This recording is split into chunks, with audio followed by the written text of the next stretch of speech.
की ताजा खबरों में आपका स्वागत है। आपके साथ मैं हूं अंशिका पाठक।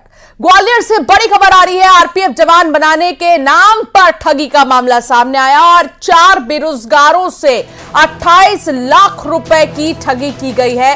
फर्जी ज्वाइनिंग लेटर देकर युवकों से 7-7 लाख रुपए ठगे गए। ऑनलाइन ज्वाइनिंग लेटर सर्च करने पर खुलासा हुआ। फरियादी शिवम रावत ने थाटीपुर थाने में एफआईआर दर्ज कराई है। महिला नर्स चंद्रलेखा जैन, विक्रम राणा और भानु प्रताप के खिलाफ केस दर्ज किया गया है। 3 लोगों के खिलाफ केस दर्ज हुआ है। बड़ी खबर ग्वालियर से आपको बता दें, 4 बेरोजगारों से 28 लाख रुपए की ठगी नौकरी देने के नाम पर। आरपीएफ जवान बनाने के नाम पर ठगी हुई है। ये सावधान कर देने वाली खबर है कि कोई भी आपसे पैसे वसूलता है नौकरी देने के नाम पर तो बिल्कुल भी उनकी बातों में मत आइएगा, क्योंकि एक प्रोसीजर के तहत नौकरी मिलती है। खासकर अगर आप जवान बनना चाहते हैं, देश के लिए समर्पित होना चाहते हैं, तो आपको कई एग्जाम और ट्रेनिंग पास करने होंगे। बिना किसी भी प्रलोभन के आप पूरे प्रोसीजर को फॉलो कीजिए, सावधान रहिए, क्योंकि 4 बेरोजगारों से 28 लाख रुपए की ठगी की गई है। 7-7 लाख रुपए हर युवक से, प्रत्येक युवक से ठगा गया है। हालांकि ज्वाइनिंग लेटर सर्च करने पर खुलासा हुआ है कि ये फर्जी है। फरियादी शिवम रावत ने एफआईआर दर्ज भी करा दी है उन लोगों के खिलाफ जिन लोगों ने पैसे लिए थे, और 3 लोगों के खिलाफ केस दर्ज किया गया है। आंखें खोल देने वाली खबर, सावधान करने वाली खबर कि अगर कोई भी आपको लालच देता है नौकरी के नाम पर, पैसे लेना चाहता है नौकरी दिलाने के नाम पर, तो बिल्कुल भी उनकी बातों में मत आइएगा। पैसे देकर नौकरी लेने पर आप ठगी का शिकार हो सकते हैं। ज्वाइनिंग लेटर जब इसमें देखा गया तब जाकर पूरे मामले का खुलासा हुआ। सुशील कौशिक संवाददाता साथ जुड़ गए हैं। सुशील, नौकरी के नाम पर 28 लाख की ठगी, इसमें क्या कुछ कार्रवाई हुई अब तक? बिल्कुल, देखिए किस तरह से बेरोजगारों के साथ ठगी हुई है उसका एक नमूना ग्वालियर में देखने को मिला है, जहां एक जो नर्स है चंद्रलेखा जैन नाम की, उसने अपने साथी विक्रम और भानु प्रताप, ये तीनों लोगों ने मिलकर बेरोजगारों को झांसा दिया कि वो आरपीएफ में उनको जवान बनवा देंगे और सेंट्रल की नौकरी है, लिहाजा आरपीएफ के जवान बनने के बाद बेरोजगारों को अच्छा खासा वेतन भी मिलेगा। इसी झांसे में आने के चलते जो 4 युवक है, जिनमें शिवम रावत है, इसके साथ ही उसके 3 दोस्त और हैं, जिनमें राजा राजकुमार और पुष्पेंद्र है। ये चारों इस नर्स के झांसे में आए और इन्होंने भर्ती प्रक्रिया के तहत फॉर्म फर्जी तरीके से भरवाया। उसके बाद इन चारों युवकों को 7-7 लाख रुपए की एवज में ज्वाइनिंग लेटर देने का भरोसा दिलाया था। जब इन लोगों ने 4-4 लाख रुपए दिए तो फिर नर्स चंद्रलेखा और उसके साथियों ने इन चारों बेरोजगारों को जो ज्वाइनिंग लेटर थमा दिए। जब इन युवकों ने ज्वाइनिंग लेटर को ऑनलाइन मिलान किया तो ये पाया कि इस तरह की उनकी ज्वाइनिंग हुई ही नहीं है। उसके बाद जानकारी हासिल करने के बाद ही खुलासा हुआ कि इसमें ठगी हुई है। जब इन बेरोजगारों ने नर्स और उसके साथियों से अपने रुपए मांगे तो ये लोग उन्हें बेवकूफ बनाने लगे और उसके बाद ये लोग फरार हो गए। आखिर में शिवम ने इस मामले में थाटीपुर थाने में शिकायत दर्ज कराई है। पुलिस ने इन तीनों के खिलाफ 420 का केस दर्ज कर लिया है। जो नर्स चंद्रलेखा जैन है वो बताया जा रहा है सिविल अस्पताल में, नर्स से 2 उसके अन्य साथी है। तो तीनों की तलाश ग्वालियर पुलिस अब कर रही है, लेकिन ये बड़ी घटना है कि बेरोजगारों को किस तरह से बेवकूफ बनाकर फर्जी ज्वाइनिंग लेटर थमाकर 7-7 लाख रुपए की ठगी कर ली है। बहुत शुक्रिया जानकारी साझा करने के लिए सुशील। चलिए आगे बढ़ेंगे। बिलासपुर से बड़ी खबर आ रही है। कारोबारी के बेटे ने खुदकुशी कर ली है। सुसाइड से पहले गर्लफ्रेंड से वीडियो कॉल पर बातचीत हुई थी और कर्ज से वो परेशान बताया जा रहा था, जिसके बाद आत्महत्या की आशंका जताई जा रही है। मामले की जांच में पुलिस जुट गई है। तोरवा के हिमू नगर की ये पूरी घटना है। कारोबारी का बेटा और उसने आत्महत्या कर ली। कर्ज से वो परेशान था, ये आशंका जताई जा रही है। और कुछ समय पहले ही सुसाइड के उसने गर्लफ्रेंड से वीडियो कॉल पर बात भी की थी। कारोबारी के बेटे ने खुदकुशी कर ली है। फिलहाल इस पूरे मामले में जांच जारी है। उमेश मौर्य संवाददाता साथ जुड़ गए हैं। उमेश, आखिर किस बात को लेकर कारोबारी के बेटे ने आत्महत्या की, कुछ सामने आ पाया है अब तक? तोरवा थाना क्षेत्र के हेमू नगर का है, जहां पर जो कारोबारी है महत रोहरा, उसके बेटे ने बीती शाम गुलशन रोहना ने आत्महत्या कर ली है। फांसी में फंदे में झूलकर उसने आत्महत्या की है। और ये बताया जा रहा है कि जब वो आखिरी बार आत्मघाती कदम उठाने से पहले अपनी गर्लफ्रेंड से वीडियो कॉल में बात किया है। इसके साथ ही पुलिसिया जांच में यह जानकारी मिल रही कि युवक जो है वो कोई किसी तरह का काम नहीं करता था, जुए का आदी था और इसके साथ ही वो बहुत सारे लोगों से कर्ज ले बैठा था। तो ऐसी आशंका जताई जा रही है कि कहीं ना कहीं कर्ज के में डूबे होने की वजह से उसने इस तरह के कदम उठाए हैं। फिलहाल पुलिस मर्ग कायम कर जांच कर रही है। आज उस बॉडी के पोस्टमार्टम होगी और उसके बाद पुलिस जो है आगे की कार्रवाई करेगी। फिलहाल जिस युवती से उसने आखिरी बार बात किया है उसकी पतासाजी की जा रही है, आखिर वो कौन थी और क्या कुछ उसने आखिरी बार उससे बात की है। हालांकि पूरे मामले पे सुसाइड नोट पुलिस ने तलाशने की कोशिश की, लेकिन युवक ने किसी तरह के सुसाइड नोट भी नहीं लिखे हैं, इसलिए थोड़ी सी पुलिस उलझी हुई है, लेकिन जांच जारी है। जी, बहुत शुक्रिया जानकारी साझा करने के लिए उमेश।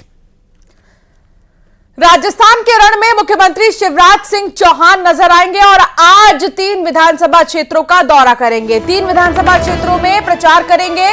चुनाव प्रचार के आखिरी दिन हुंकार भरेंगे, चुनावी सभाओं को संबोधित करेंगे। हालांकि बीते दिन भी 3 विधानसभा क्षेत्रों का उन्होंने दौरा किया था, प्रेस कॉन्फ्रेंस की थी और कांग्रेस पर जमकर निशाना साधा था। राहुल गांधी प्रियंका गांधी पर हमला बोला और कहा कि झूठ की मशीन है कांग्रेस पार्टी और खासकर प्रियंका गांधी और राहुल गांधी झूठी बातें करते हैं जब भी वो राजस्थान आते हैं। आज वो 3 विधानसभा क्षेत्रों में नजर आएंगे। 3 विधानसभा क्षेत्रों में वो दौरा करेंगे, सभाएं करेंगे और देखना होगा कि आज के दिन वो क्या कुछ कहेंगे मंच से। चुनावी सभा को संबोधित करेंगे क्योंकि आखिरी वक्त है और आखिरी दिन में हुंकार भरेंगे शिवराज सिंह चौहान। शैलेंद्र भदौरिया संवाददाता साथ जुड़ गए हैं। शैलेंद्र, बीते दिन भी 3 विधानसभा क्षेत्रों का दौरा किया था मुख्यमंत्री शिवराज सिंह चौहान ने राजस्थान में और आज भी वो 3 विधानसभा क्षेत्रों का दौरा करेंगे, कितना अहम होगा?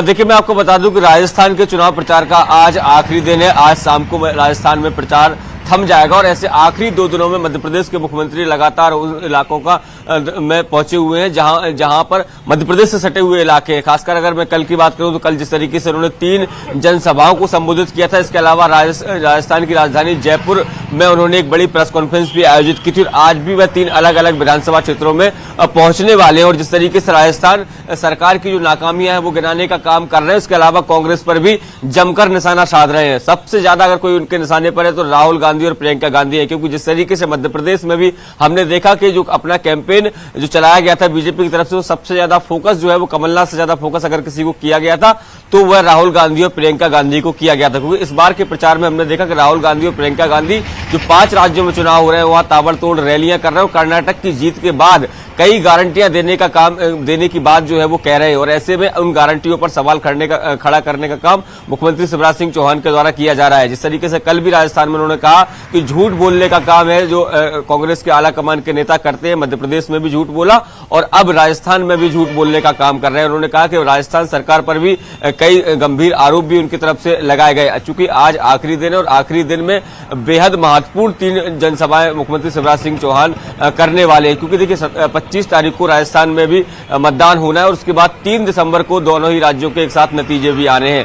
तो अब जिस तरीके से मुख्यमंत्री शिवराज सिंह चौहान जब पहुंच रहे हैं तो मध्य प्रदेश सरकार के द्वारा चलाई जा रही योजनाओं का वो जिक्र कर रहे हैं, चाहे वह लाडली बहना हो, लाडली लक्ष्मी हो या अन्य जो योजनाएं हैं जो शुरू की गई हैं, तो उस सब को लेकर वो लगातार बात कर रहे हैं। बेरोजगारी को लेकर बात होती है, शिक्षा को लेकर बात हो रही है, तो तमाम जो मध्य प्रदेश सरकार की उपलब्धियां हैं उनको गिनाने का काम कर रहे हैं और इस बात का दावा कर रहे हैं कि यदि राजस्थान में बीजेपी की सरकार आती है तो ये सब काम जो है राजस्थान सरकार में भी किए जाएंगे। जी ठीक है, बने रहिए शैलेंद्र, आगे भी आपसे जानकारी लेंगे।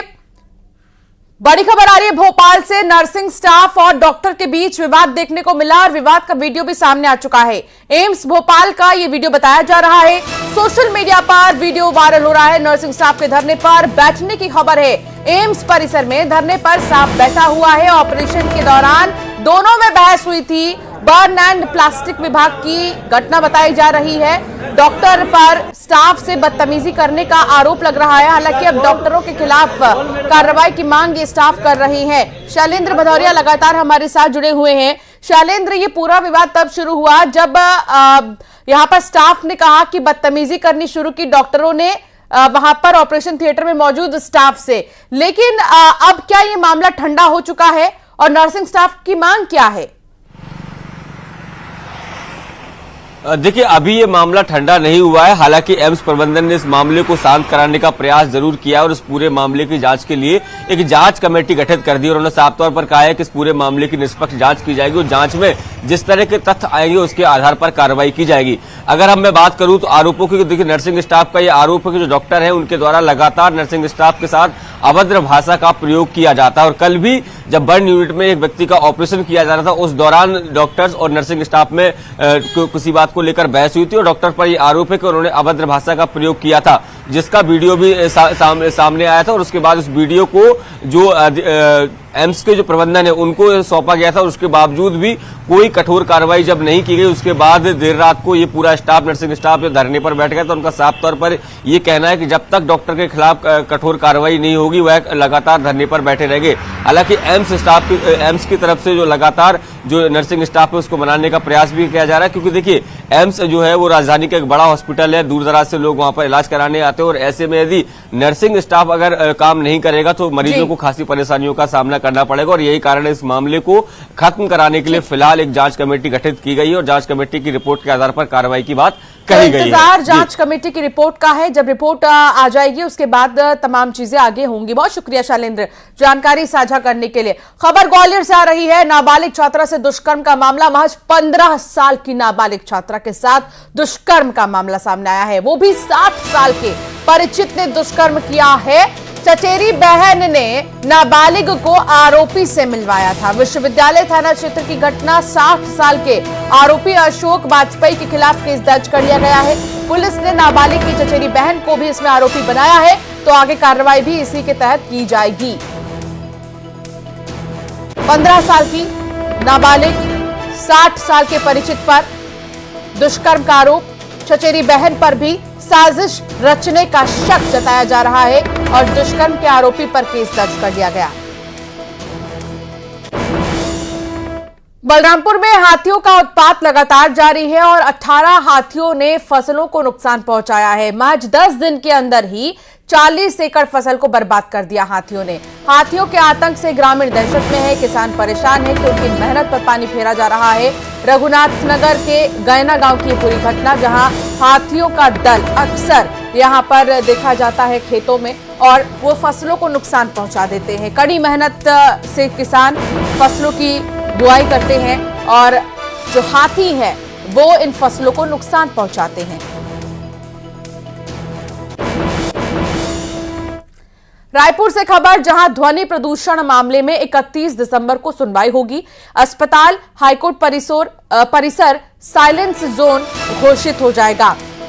मुख्य सचिव से हाईकोर्ट ने शपथ पत्र भी मांगा है। ध्वनि प्रदूषण करने वालों पर सख्ती होगी। जनहित याचिका की सुनवाई का यह पूरा मामला है। 31 दिसंबर को इस मामले में सुनवाई होगी और कहा जा रहा है कि अस्पताल हाईकोर्ट परिसर साइलेंस जोन घोषित हो सकता है। हालांकि इसमें और भी जगह शामिल किए जा सकते हैं, लेकिन अभी देखना होगा क्योंकि ये जनहित याचिका की सुनवाई है, इसी मामले पर सुनवाई होनी है, तो देखना होगा कि आगे क्या कुछ फैसला लिया जाएगा 31 दिसंबर। हालांकि अभी समय बाकी है।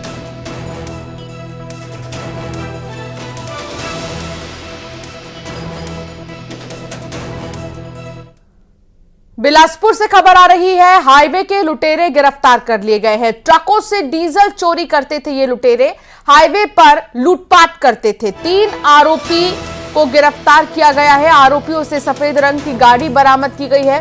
230 लीटर डीजल भी जब्त किया गया। मस्तूरी पुलिस ने कार्रवाई की है। अमूमन ऐसे लोगों को देखा जाता है हाईवे पर जो इस फिराक में रहते हैं कि वो चोरी करें, कुछ चीजों को लूट लें, और ऐसे में अब पुलिस ने शिकंजा कस लिया है। 230 लीटर डीजल भी जब्त किया गया है इनके पास से। जो हाईवे पर खड़ी रहती हैं ट्रकें, वहां से ये चोरी करते थे। ट्रकों से डीजल चोरी करते थे ये लुटेरे, हाईवे पर लूटपाट की घटना को अंजाम देते थे। एक बड़ी गाड़ी भी, एसयूवी गाड़ी भी आप देख सकते हैं, जब्त की गई है इनके पास से। सफेद रंग की।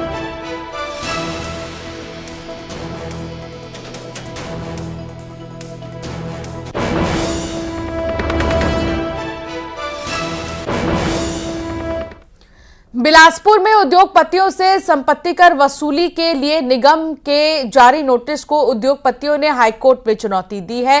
केस की सुनवाई के बाद हाईकोर्ट ने राज्य शासन और नगर निगम को नोटिस जारी कर रिकॉर्ड तलब किया है और पूछा है कि किस आधार पर नगरीय निकाय ने टैक्स वसूलने का फैसला लिया है।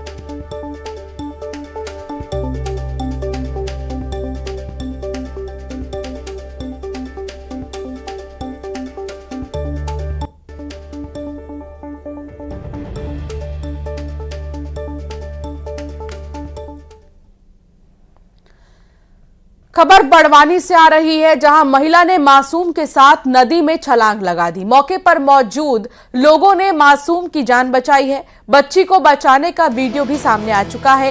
एसडीआरएफ ने महिला का शव नदी से बरामद किया है। मासूम बच्ची की हालत खतरे से अब बाहर है। पलसूद में गोई नदी पर बने पुल की ये पूरी घटना है।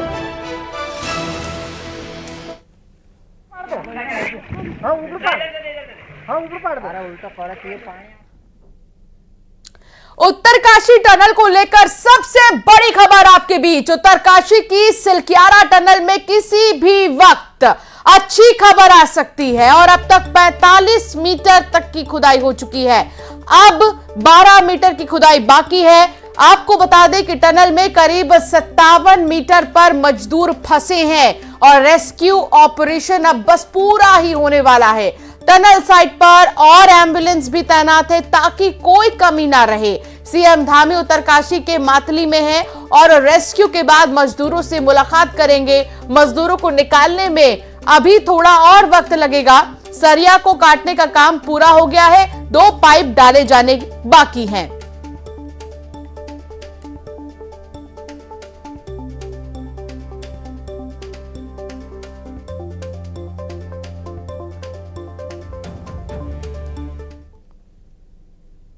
चलिए एक नजर डालेंगे खबरों के 2020 पर।